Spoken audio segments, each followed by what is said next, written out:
I believe in human possibility, human potential, and I think that one of our biggest limiting beliefs is the belief of how limited we really are.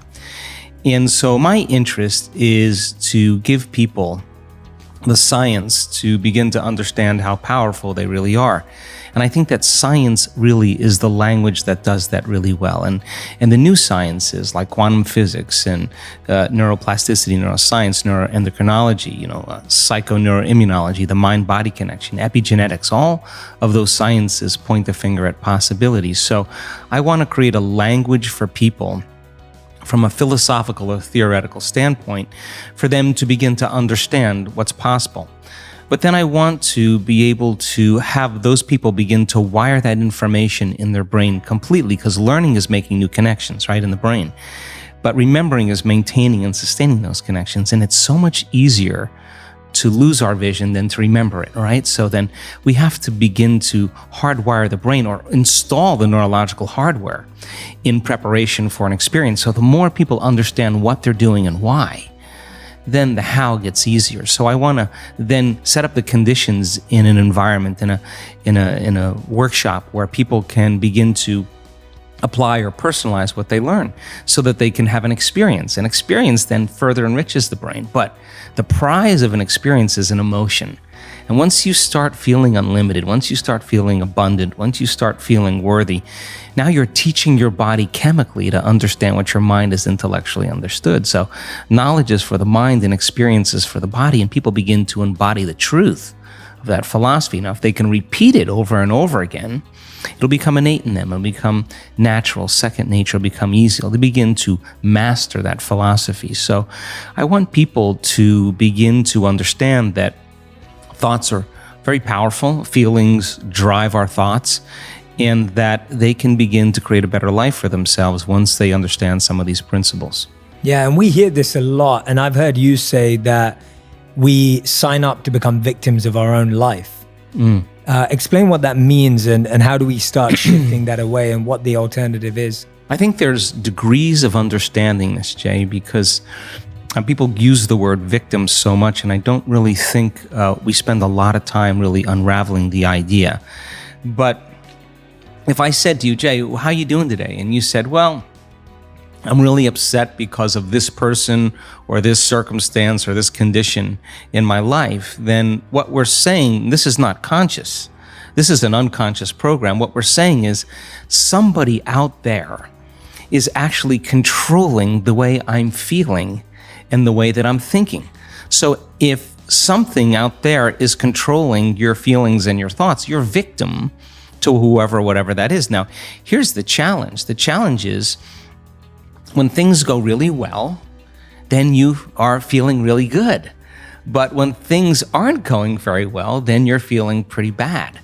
So then the end result of that is that many people then become unconsciously reliant on something out there to change how they feel and hear.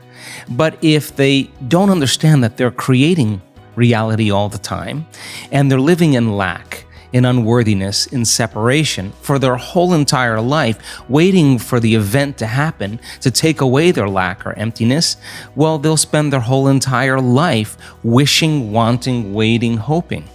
And so then that creates further separation from things changing. So then the idea then is to turn that battleship around.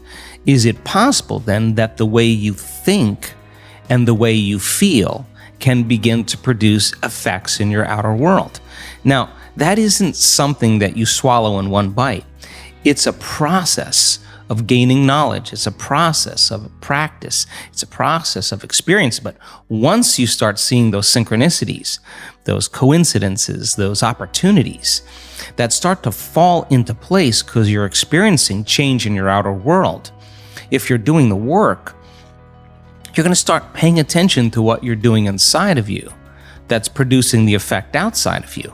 And once you correlate the changes of what you're doing inside of you with the effect you produce outside of you, you're going to pay attention to what you did and you're going to do it again. And all of a sudden, you're going to start believing more that you're the creator of your life and less of the victim of your life. So if your thoughts and feelings somehow have an effect on your outer world, and you're reacting to the same people at the same place at the same time in the same circumstances, then you're actually reaffirming the same reality because you're thinking equal to everything that you know.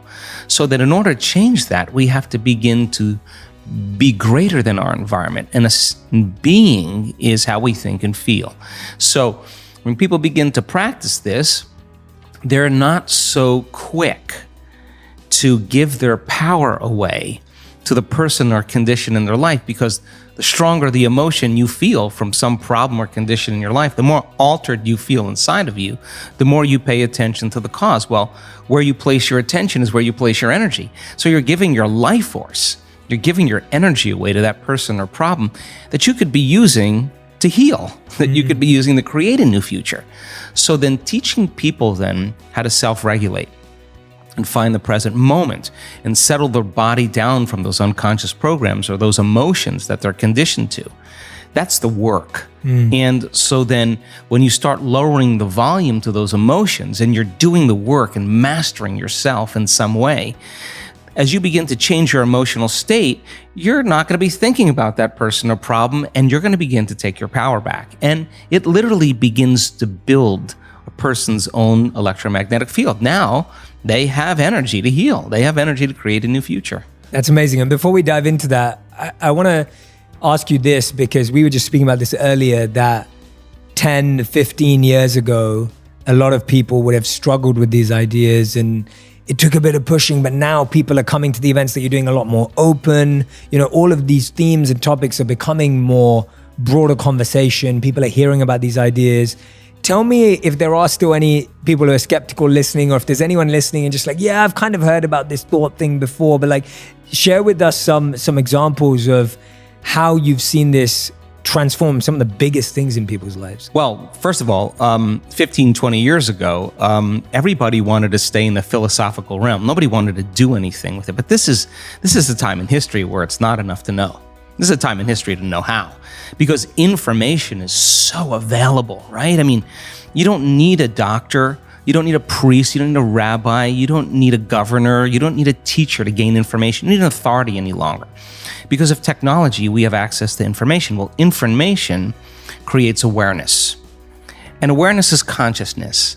And you can't have consciousness without energy. So people are beginning to wake up with a greater level of awareness of what's possible. So 15 years ago, 20 years ago, 10 years ago, I walked out and there was always a little resistance.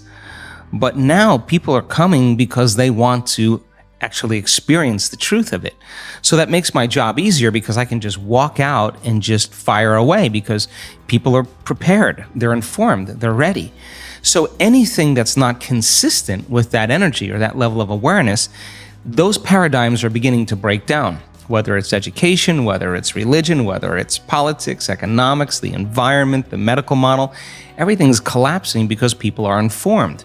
So I love that idea, because when people show up and they say, well, listen, I understand that I have a health condition. I understand that it's taken me 10 years of being unhappy, 10 years of living in stress, 10 years of living in fear, that's actually begin to signal or select and instruct the gene that creates the disease.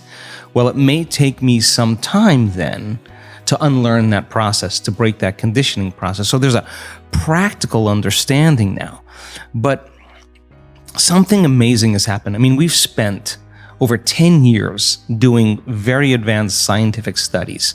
We've done over 8,500 brain scans. We've measured so many thousands of hearts, because if you're going to create a new future, it requires a clear intention and elevated emotion. Well, let's train our people how to create really, really high-level brain coherence and really, really, really self-regulating heart coherence. Why? Because if you're going to believe in that future that you're creating with all of your heart, it better be opened and activated, and you better know how to do that, and you better understand the science of what happens.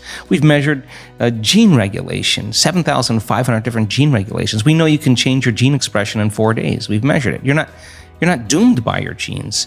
You're your own genetic engineer. That you can lengthen your life. And we've seen telomeres actually lengthen 60 days of meditation, that you add days to your life. You're changing your genetic future, that you can strengthen your immune system by thought alone. That's the evidence from the scientific perspective. And people love the evidence because they start to see that's possible.